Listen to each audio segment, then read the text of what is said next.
Salut les filles et les garçons, on se retrouve aujourd'hui pour une nouvelle Minute Fit et aujourd'hui on va parler d'un sujet très sérieux, les protéines. Bon alors, on va crever l'abcès d'emblée. Non, je ne mange pas de viande, non, je ne mange pas de poisson et non, je ne suis pas en carence de protéines. Et bien que moi, je ne mange pas de protéines animales, on va parler aujourd'hui dans cette vidéo de toutes les protéines de manière générale. Pour ma part, j'ai décidé d'arrêter de consommer des protéines animales parce que je ne cautionne pas tout simplement la façon dont on traite nos amis les animaux. Et je dois avouer qu'en plus, tous les problèmes dont on entend parler depuis quelques années du type vache folle, grippe aviaire, etc.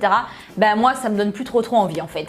Bon appétit! Alors c'est vrai que les protéines, c'est le gros sujet de discussion quand on fait du fitness ou de la muscu et dans cette vidéo je vais tout simplement répondre à vos questions les plus fréquentes. Alors question numéro 1, comment je fais pour savoir de combien de protéines j'ai besoin tous les jours? Bon, alors déjà il faut savoir que les recommandations officielles sont de 0,8 g de protéines par kilo de poids corporel pour un individu, on va dire lambda. En parallèle, de nombreux professionnels recommandent de prendre malgré tout en compte le fait que quand on pratique de la muscu, nos besoins en protéines sont accrus et peuvent augmenter jusqu'à 2 ou 3 ou voire plus grammes donc de protéines par kilo de poids corporel. Néanmoins, il ne faut pas non plus oublier qu'une consommation trop importante de protéines peut avoir des effets négatifs sur votre corps. Pour ma part, je reste raisonnable mais je veille néanmoins à apporter toutes les protéines dont mon corps a besoin.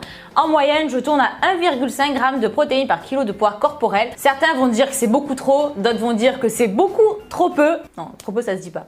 Certains vont dire que c'est trop, d'autres diront que c'est trop peu. Moi, en tout cas, c'est le ratio qui me convient. Question numéro 2, est-ce que je dois calculer mes macros chaque jour? Bon, alors, à moins que tu sois en pleine préparation d'une compète où chaque haricot vert compte, franchement, je te le conseille pas. Déjà, c'est contraignant. Et je pense que tout le monde sera d'accord avec moi sur le fait qu'on ne fait jamais quelque chose qui est chiant toute sa vie. Ensuite, si on n'a pas non plus un objectif hyper pointu, c'est absolument inutile. Et enfin, c'est une méthode qui peut tout droit en fait amener à des troubles du comportement alimentaire. Le but, c'est d'être bien dans sa peau sans se prendre la tête. Alors pour répondre à la question, moi personnellement, je ne calcule absolument jamais ce que je mange. Je fonctionne vraiment au ressenti et j'écoute beaucoup les besoins de mon corps. C'est vraiment très important pour moi. Question numéro 3, est-ce que je prends ou je dois prendre des protéines? J'avais déjà parlé dans cette vidéo, mais la consommation de protéines n'est absolument jamais indispensable. Et ce, quel que soit votre niveau. Les protéines sont tout simplement très souvent consommées par praticité.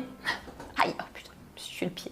Les protéines sont souvent consommées tout simplement par praticité ou pour des raisons économiques. Ce que je peux vous conseiller, c'est tout simplement d'essayer d'apporter un maximum de nutriments par la vraie alimentation. Pour ma part, j'en consomme uniquement lorsque j'en ai réellement le besoin. Par exemple, quand je suis en voyage de presse pendant 3-4 jours, nous, on nous sert que des légumes et des patates bouillies. En gros, c'est ça, tu vois, le tofu, tu ne connais pas.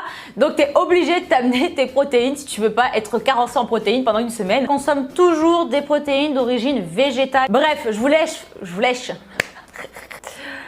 Mon Dieu. Si, t'as changé, t'as changé. Je suis en train de mourir de chaud. Je m'ai fait de pas me lisser les cheveux aujourd'hui parce que... Bref, je vous laisse le soin de vous renseigner. Je vais pas vous recycler. Non mais c'est pas possible, je vais pas y arriver.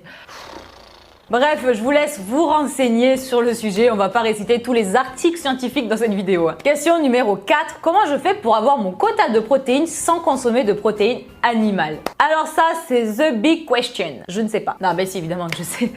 C'est très facile en fait. Il y a énormément de sources de protéines végétales, forcément, dans les végétaux. Je vais vous donner des exemples de ce que moi je peux consommer. Donc le matin, je consomme toujours un muesli bio qui est enrichi en protéines de soja. Le midi, je vais par exemple consommer des produits du type sétan. Donc le sétan, c'est du gluten de blé. C'est un produit qui est très riche en protéines mais qui contient quand même du gluten. Donc quand vous consommez du sétan, c'est pareil, si vous n'êtes pas intolérant au gluten, veillez à ne pas consommer quand même après à côté trop d'aliments qui en contiennent. Ensuite, en collation, si j'en ai besoin, je peux prendre un shake de protéines végétales. Et le soir, j'essaie de varier mes sources de protéines.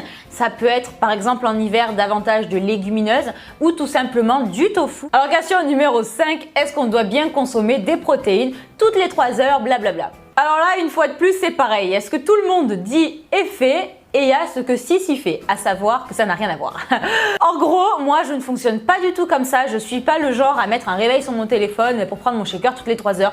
Pas du tout. Moi perso, comme je vous l'ai dit, je fonctionne beaucoup au feeling et au ressenti, c'est-à-dire que je vais écouter les besoins de mon corps. Il y a des fois, je vais avoir besoin de prendre une collation, je vais avoir une collation protéinée, voire même riche en glucides. Et des fois, il y a des jours, je vais pas avoir envie de prendre une collation, j'ai envie de laisser mon estomac, mon intestin, enfin mon ventre au repos. Bref, vous l'avez compris, je vais souvent à l'encontre des clichés dans le cadre de l'alimentation, diète et fit. Moi, j'aime bien écouter mes ressentis, être vraiment à l'écoute de mon corps. Ce qui fonctionne pour moi ne va pas forcément fonctionner pour vous. Quant à nous, on se retrouve dimanche et vendredi prochain pour de nouvelles vidéos fitness. N'hésitez pas à vous abonner si ce n'est pas encore fait et à mettre un petit pouce bleu si vous avez aimé la vidéo. Je vous fais de très gros bisous.